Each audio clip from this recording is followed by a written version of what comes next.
pay raise during his surprise trip to Iraq, but the reality for those who serve is different. There are close calls, and then there's this. What happened when a police officer and a fast-moving train almost collided? A manhunt for a gunman who killed a beloved police officer. What needs to be known is that he was truly just a human being and an American patriot. The suspect here illegally is still on the run, considered armed and dangerous. The Homeland Security Secretary set to visit the border as we hear from the family of the second child to die in U.S. custody this month. And he made history with a trek across Antarctica all by himself. Just overcome with joy and emotion, tears streaming down my face. To an audience of zero. Our exclusive conversation with the explorer who's inspiring America. This is NBC Nightly News with Lester Holt. Tonight, we're hearing from the Guatemalan family of that 8-year-old boy who died on Christmas Eve after being detained by U.S. border officials. Secretary of Homeland Security Kirstjen Nielsen is urging migrants not to put their children at risk by taking them on the journey north. She heads to the border for a visit tomorrow. NBC's Jacob Soboroff has our report. 3 days after his death in the custody of U.S. Customs and Border Protection, these are the first images of 8-year-old Felipe Gomez Alonso. Nearly 2,000 miles from the New Mexico hospital where he died, his mother is in mourning. She says the family was desperate to escape poverty in Guatemala when Felipe and his father started their trek to America. They were apprehended on the El Paso border December 18th. Border agents say they logged 17 welfare checks between December 20th and 22nd. But on the morning of December 24th, an agent noticed that the child was coughing and appeared to have glossy eyes. By 11:48 that night, he was dead. With CBP promising sweeping changes, including secondary medical checks on all children, Homeland Security Secretary Kirstjen Nielsen will visit the U.S.-Mexico border tomorrow. But for Felipe's family, their hope for a better life turned to grief. Jacob Soboroff, NBC News. Today was day 6 of the government shutdown, and there's really no sign of compromise. With many lawmakers still home for the holidays, the Senate adjourned until Monday. 800,000 government employees are left trying to figure out what to do with themselves and hoping they eventually get a paycheck. NBC's chief White House correspondent Hallie Jackson has more. Not a creature has been stirring since Saturday in the empty hallways of Washington. But in Virginia, there you go. Free knitting lessons for furloughed government workers. It's out of your hands. Until it's back in my hands, I'll put something else in my hands and go with it from there. In Kentucky, a plate of barbecue on the house. We're feeding all the government employees until they go back to work, and however long it lasts, it lasts. And in California, frustration for Nicole Lauer, whose husband is in the Coast Guard and won't be getting his regularly scheduled paycheck Monday. What do we do after that if the pay doesn't come through? And I think that's what most families are feeling right now, is just that uncertainty of what do we do? The White House today railed against Democrats and reiterated the president wants money to beef up border security. It shouldn't be hard to get to where the president wants to be. Senators on both sides making their cases for a shutdown solution. It's going to hurt our economy. It makes no sense whatsoever. But making them from their holiday vacation locations, which says a lot about what's happening in Washington. Nothing. How long do you think the shutdown will last, Mr. President? Whatever it takes. I mean, we're going to have a wall. So what's the way out of this stalemate? Democrats could offer some money for a border wall, a political win for the president. The president could accept no money for a wall, a political win for Democrats. Or both sides could compromise on border security and each declare victory. No matter what happens, it's not going to happen anytime soon. Congress is effectively done working for the year. Kate. And why is there so little urgency here, Hallie? Well, a few reasons for that. White House officials think pressure will build on Democrats the longer this goes on, and they know the president's base will back him in this fight for a wall or a border barrier. Democrats think once they take control of the House and move to reopen the government, the pressure will then shift to Republicans. Keep in mind, it's also a holiday week, so things may pick up as it relates to the American public after the new year. Kate. All right, Hallie Jackson at the White House. Thank you. During the president's surprise trip to Iraq yesterday to visit American troops, there was another surprise. Mr. Trump boasted about giving the military a big raise. He said it was their first raise in 10 years. Turns out those statements were incorrect. Pentagon correspondent Hans Nichols explains. President Donald Trump told the troops he commands to expect a big pay raise in the new year. They said, you know, we could make it smaller. We could make it 3%. We could make it 2%. We could make it 4%. I said, no, make it 10%. Make it more than 10%. But on January 1st, troops will only see a pay increase of 2.6, not 10%. And Trump's claim that this year's bump is long overdue, also untrue. You haven't gotten one in more than 10 years. More than 10 years. And we got you a big one. Yet according to Trump's own Defense Department, military personnel have consistently received annual pay raises. Even lawmakers from Trump's own party question his math. But I don't know where the 10% number came from. That's not accurate. The president also pushed politics in front of soldiers in uniform. You're fighting for borders in other countries. And they don't want to fight the Democrats for the border of our country. Rhetoric that some say threatens the military's political independence. Any president, to include this president, needs to maintain that separation between politics and the military. Asked how the president arrived at that 10% figure, the White House couldn't say. Kate? Hans Nichols, thank you. Tonight, President Trump also making a push for border wall funding, citing an incident Wednesday when authorities say a California police officer was killed by an undocumented immigrant. Officer Ronil Singh, an immigrant himself, was gunned down during a traffic stop, and the urgent manhunt for the suspect continues. NBC's Morgan Chesky has that. In tiny Newman, California, the overwhelming loss. I do not want to be here today. Is still very much sinking in. I would give anything not to.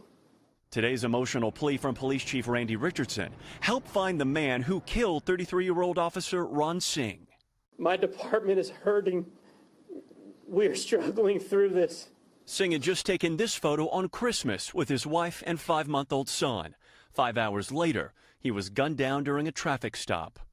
Singh immigrated from Fiji, dreaming of becoming a police officer, driving 2.5 hours each way to the academy. Tonight, police releasing these images of a suspect, though not naming him. This suspect, unlike Ron, who immigrated to this country lawfully and legally, this suspect is in our country illegally. Authorities have launched a statewide search, police finding the suspect's Dodge truck at a nearby mobile home park. Please help us find this man and bring him to justice. Justice to save a town no longer whole. Morgan Chesky, NBC News. Overseas now, a 12-year-old boy is alive and well after being swallowed up by an avalanche in the French Alps today. He was buried alive for more than 40 minutes before rescuers found him. The chances of surviving more than 15 minutes buried in the snow are extremely low, so rescuers are calling this a miracle. Now to a white-knuckle moment caught on camera. A quick-thinking police officer in Illinois narrowly avoided disaster, swerving out of the way to avoid slamming into that speeding commuter train. NBC's Kristen Dahlgren has the video and what caused the near crash. A close call captured on dash cam. A police officer in Mokina, Illinois heads down this street when a train seemingly comes out of nowhere, going about 50 miles an hour. Watch as the driver ahead of him in the blue SUV barely squeaks by. That's wild. That's wild. It's not until the commuter train has almost passed that the safety gates finally start to come down. You never would expect something like that, ever. I mean, you know, one of the things that you depend on are those signals, crossings going down. Illinois Metro, which operates the train, says a short in the equipment caused the issue last month. I would hope that they are taking a very good, long look into it and making sure that it is as safe and secure as possible. Most accidents at railroad crossings are caused by drivers attempting to go around safety gates. Oh, he's going through. 1, 2. But technology and a reduction in the number of crossings has cut fatalities in half since the 90s. For his part, the officer knows how lucky he is. Writing on Facebook, "I've bought tons of raffle tickets, from Little League tickets to charity raffles. I just thought I wasn't born with luck at all. Little did I know I had luck." Here is all my luck being used all at once. If I never win anything again, I'm perfectly fine with that. No injuries were reported from the heart-stopping incident that could have had a much different ending. Kristen Dahlgren, NBC News. Since 2002, Gitmo, America's detention center in Guantanamo Bay, Cuba, has held people accused of plotting terror attacks against the U.S. The controversial prison was never meant to be a permanent home for these detainees, and now the officers running it say it needs serious repairs. NBC's Julia Ainsley went to Gitmo and has this exclusive report. It was supposed to hold the most dangerous suspects in the war on terror, but it wasn't built to house them for nearly 2 decades, with hundreds of U.S. personnel watching over them. President Obama promised to shut it down. Keeping open. But President Trump changed course. And we're going to load it up with some bad dudes, believe me. We're going to load it up. We're ready to receive new guests. Rear Admiral John Ring is the military commander here. And an NBC News exclusive, he says the classified detention camp is in rough shape, though we're only allowed inside the unclassified camps. It's sort of falling into the ground and deteriorating rapidly. The Pentagon wants $69 million for a new detention camp.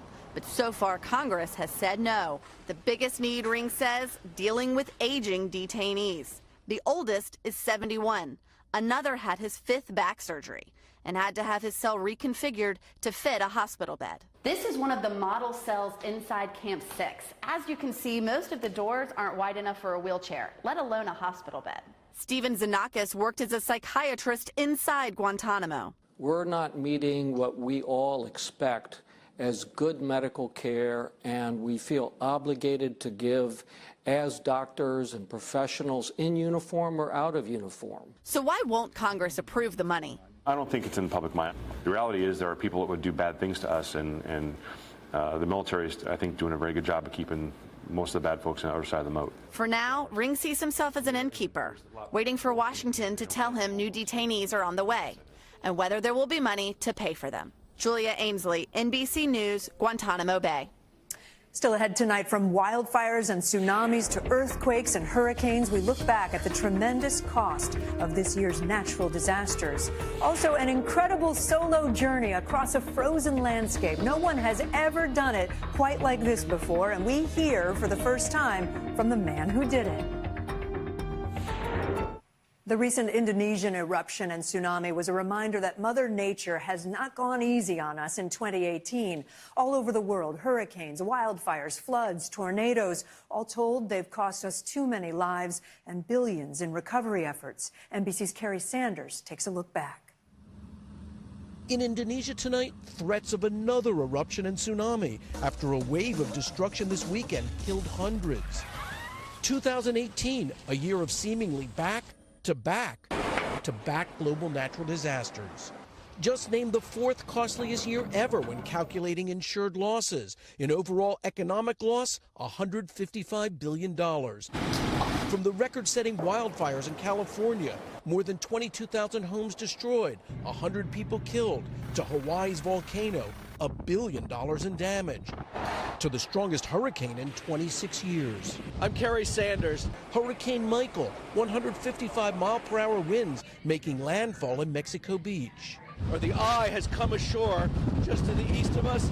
Today, Mexico Beach is still a scene of catastrophic devastation. Scientists warn as global temperatures continue to rise, we could see more extreme weather, just like they experienced here. This is perhaps the biggest existential threat facing human population. Butch Alley in Mexico Beach, undeterred. Do you wonder about rebuilding here with what Mother Nature could do again? No. We made the decision a long time ago that this is going to be home. Harder to measure than a disaster's cost, the human misery that lingers for years. Kerry Sanders, NBC News, Mexico Beach, Florida. So much in one year. We're back in a moment with the annual list of the most admired men and women in America. And the winners just happen to be married. Then an exclusive with a brand new American hero talking with us from the bottom of the world. Every year, Gallup puts out its list of the most admired men and women in America. This year, the winners of those two groups have the same last name. Barack and Michelle Obama took the top 2 spots. It was President Obama's 11th win in a row, but a first for the former First Lady. Oprah was in second place. Hillary Clinton, who had held the top spot for 17 years, came in third, tied with Melania Trump. President Trump was second among the men. When we come back, the man who hiked across Antarctica all by himself. We spoke with him about what it was like. The Antarctic, it's cold, unforgiving, and for one man, absolutely solitary. Tonight, we have a broadcast exclusive with Colin O'Brady, a 33-year-old explorer from Oregon who made history this week as the first man to trek across Antarctica alone and unaided. It's tonight's Inspiring America report with NBC's Joe Fryer. In a week typically focused on the North Pole, an intrepid adventurer is directing our focus to the other end of the globe, to Antarctica, where Colin O'Brady made history. Kind of my letter to the world for people to dream big and be inspired. He's now the first to traverse the continent from coast to coast, solo, without any assistance. O'Brady started the 932-mile adventure November 3rd, crossed the South Pole December 12th, then on Christmas, with the end oh so close, decided to make one final drive, sprinting nearly 80 miles in an ambitious 32-hour stretch. Something just came over me. I was like, you know what? I wonder if I could just go for it all in one crazy big push. And yesterday, the 54th day of his journey, O'Brady reached the finish line. When I arrived there, I was, extremely exhausted, just overcome with joy and emotion, tears streaming down my face, to an audience of 0. O'Brady has danced with danger before. 10 years ago, while in Thailand, he was severely injured by a fire with burns covering nearly a quarter of his body. But that didn't stop him from finishing triathlons. I'm on the summit of Mount Everest! From scaling mountains and so much more. Now he has tackled Antarctica. A dream this big is certainly outside of the box. There's a reason no one in history has ever been able to accomplish this feat. Another adventurer, Lewis Rudd, is also trekking the continent and is near the end. But in this epic race, Colin O'Brady can now say he did it first. Joe Fryer, NBC News. Boy, did he ever. That is NBC Nightly News on this Thursday night. I'm Kate Snow. I'll see you back here tomorrow. For all of us at NBC News, have a great night.